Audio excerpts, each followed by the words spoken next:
उत्तर प्रदेश के बस्ती जिले के आवास विकास कॉलोनी में रहने वाली पुष्पलता पांडे ने अपने बेटे की शादी कई साल पहले की थी, लेकिन किसी वजह से उनकी बहू की गोद नहीं भर पा रही थी। उन्होंने कई डॉक्टरों से बहू का इलाज कराया, लेकिन कोई फायदा नहीं हुआ।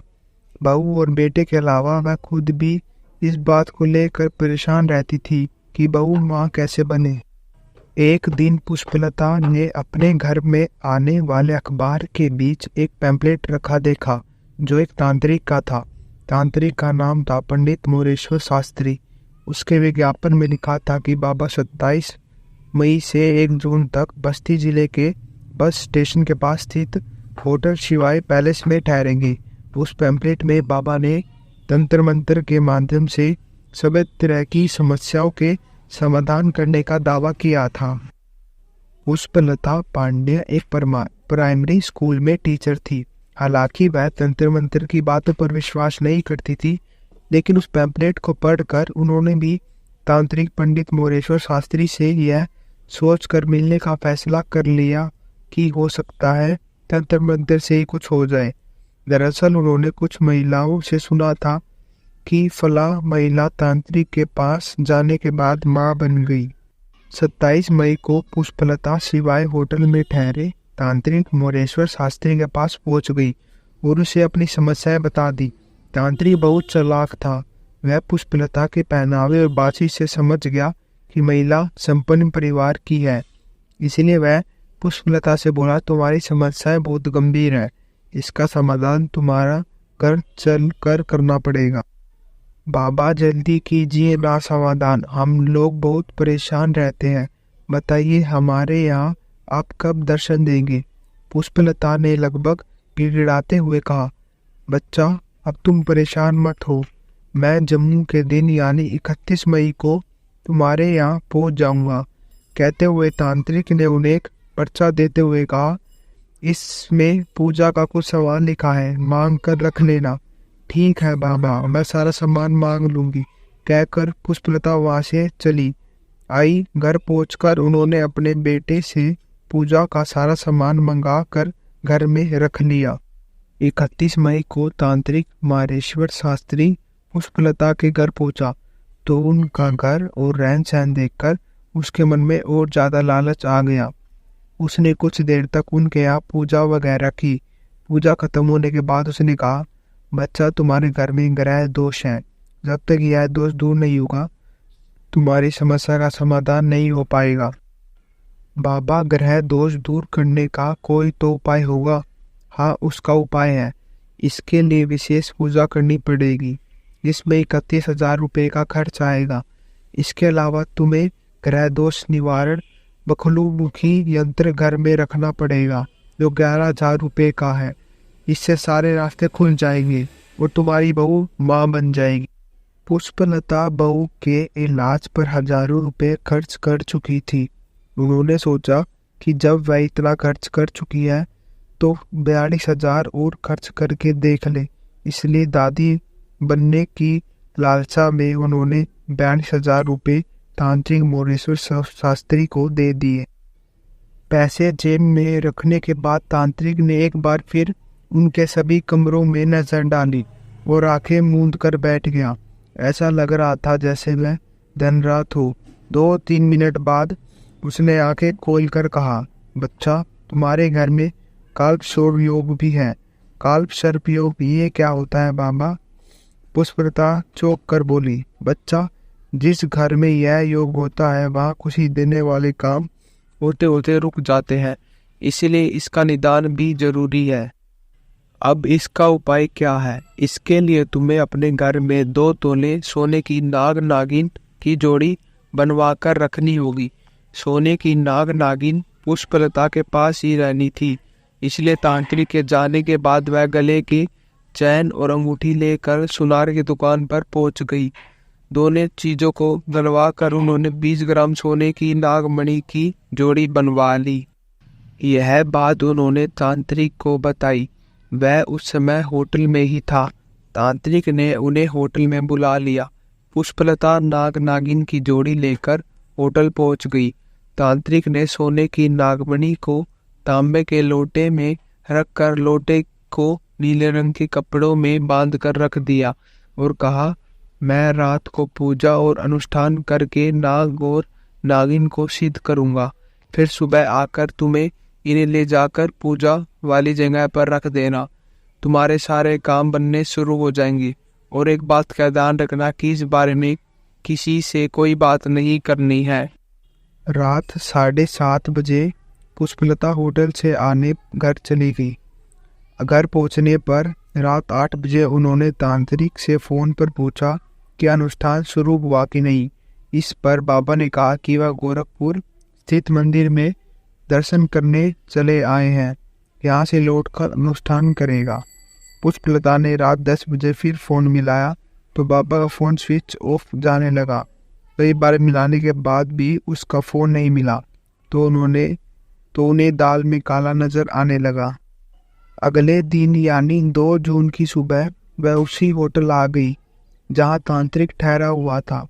जिस कमरा नंबर 103 में तांत्रिक ठहरा हुआ था, उस कमरे में तांत्रिक के बजाय किसी और आदमी को देखकर वह चौंकी। उन्होंने उस आदमी से तांत्रिक मुरेश्वर शास्त्री के बारे में पूछा तो उसने बताया कि वह तांत्रिक के बारे में नहीं जानता, वह कल रात ही इसी कमरे में आया है। पुष्पलता घबरा कर होटल के मैनेजर के पास पहुंची तो मैनेजर ने बताया कि तांत्रिक 1 जून की रात 8 बजे ही होटल छोड़कर चला गया था।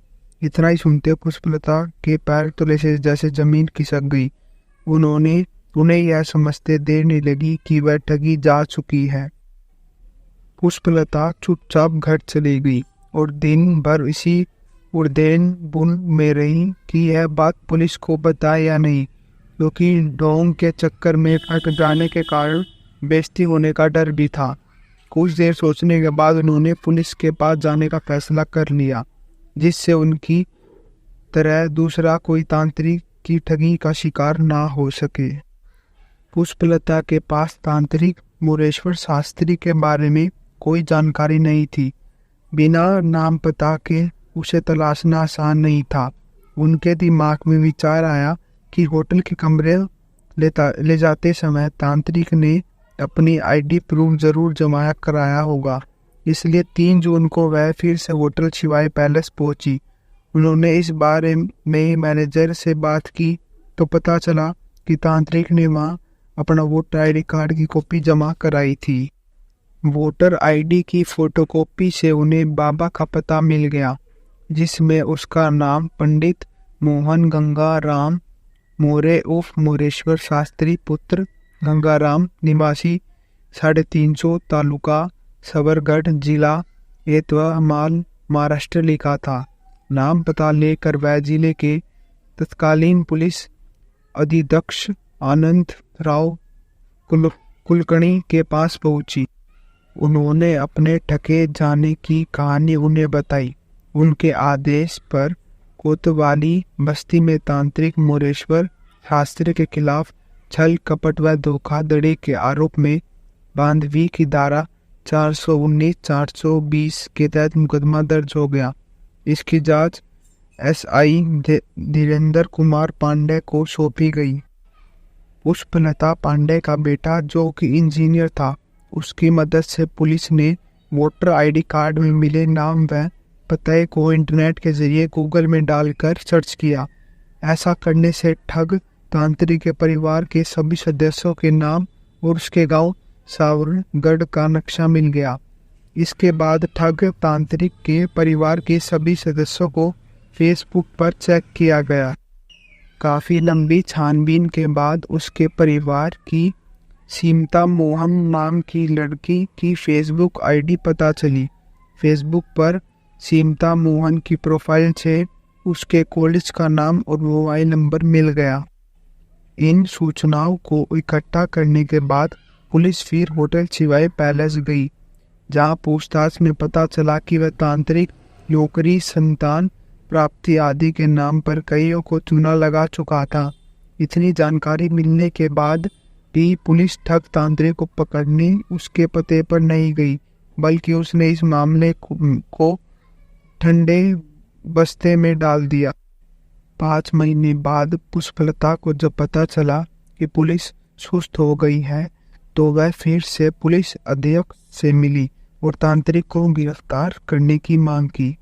एसपी के आदेश पर एसआई धीरज कुमार पांडे के नेतृत्व में एक पुलिस टीम महाराष्ट्र भेजी गई।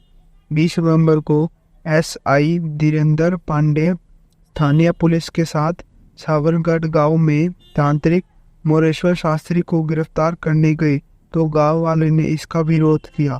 इसके बावजूद पुलिस तांत्रिक मोरेश्वर शास्त्री को गिरफ्तार करके यवतमाल कोतवाल ले आई। अपने इलाके में तांत्रिक मोरेश्वर शास्त्री की अच्छी छवि थी, इसलिए आसपास के गांवों के करीब 2000 लोग कोतवाली पहुंच गए। उन्होंने कोतवाली पर प्रदर्शन करते हुए मोरेश्वर शास्त्री को छोड़ने की मांग की। लोगों की भीड़ को देखते हुए एसपी ने आसपास के थानों की पुलिस को कोतवाली एतवाल भेज दिया। तब कहीं जाकर मामला कंट्रोल में आ सका। एसआई धीरेंद्र कुमार पांडे ने तांत्रिक मोरेश्वर शास्त्री को स्थानीय न्यायपालिका में पेश करके ट्रांजिट रिमांड पर उसे बस्ती ले गए।